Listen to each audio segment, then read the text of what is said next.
কি করবেন এ টাকা দিয়ে? যদি কবর নিয়ে যেতে পারেন, আখেরাতে কাজে লাগে, তাহলে তো একটা ব্যাপার ছিল। তা তো পারবেন না। আপনি বলবেন না পারলে কি হয়েছে, ছেলে মেয়ে খাবে, ছেলে মেয়ে ভোগ করবে নিশ্চিত। বহু মানুষ সম্পদ রেখে চলে গেছে, তার ছেলেমেয়েরা ভোগ করতে পারে নাই, হাতে বুতে অন্য মানুষ খেয়ে ফেলছে, আছে না নাই? সবচেয়ে বড় হতভাগাকে জানেন? আল্লাহর জমিনে সবচেয়ে বড় দুর্ভাগা, সবচেয়ে বড় বেয়াকুব এবং নির্বোধ মানুষ হলো সে, যে যাদের জন্য চুরি করবে তারাও সে দায় নিবে না। কিয়ামতের দিন ছেলে আয়সা বলবে না, আব্বা চুরিদারি ডাকাতি 2 নম্বরই যা করছেন, ঘুষ সুদ যা খাইছেন আমাদের জন্যই তো খাইছেন, আল্লাহ আমার আব্বারা জাহান্নামে দিয়ে না, আমাদের নিয়ে যান। বলবে না ভাই, কোরআন বলেছে ইয়াউমা ইয়াফিরুল মারউ মিন আখিহি ওয়া উম্মিহি ওয়া আবিহি ওয়া সাহিবাতিহি ওয়া বানি। সন্তান বাপকে দেখে মাকে দেখে পালাবে, যে না জানি আজকে কোনো কিছুর জন্য ধরে। সবাই ইয়া নাফসি ইয়া নাফসি করবে।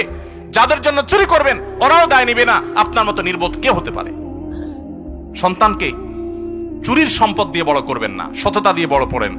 আমাদের সমাজে আজ ঘরে ঘরে সেই মা বাপ আছে যে মা বাপ চায় আমার সন্তান থাকুক আজ দুধে ভাতে, সেই মা বাপ নাই যে মা বাপ বলে আমার সন্তান থাকুক আজ ঈমান আমলে সততার সাথে। সেই মা বাপ নাই। মা বাপ নকল কিনে এনে দেয়, বাবা 2 নম্বরে করে পরীক্ষা দেয়। যেই মা বাপ সততা শিখাবে, সততার সংকল্প করাবে, সেই মা বাপ চুরি শিখাচ্ছে। এজন্য সমাজের রন্ধ্রে রন্ধ্রে, খাজে বাজে, কোনাকাঞ্চিতে সর্বত্র দেখবেন চোর আর চোর উৎপাদন হচ্ছে, দুর্নীতিবাজ উৎপাদন হচ্ছে।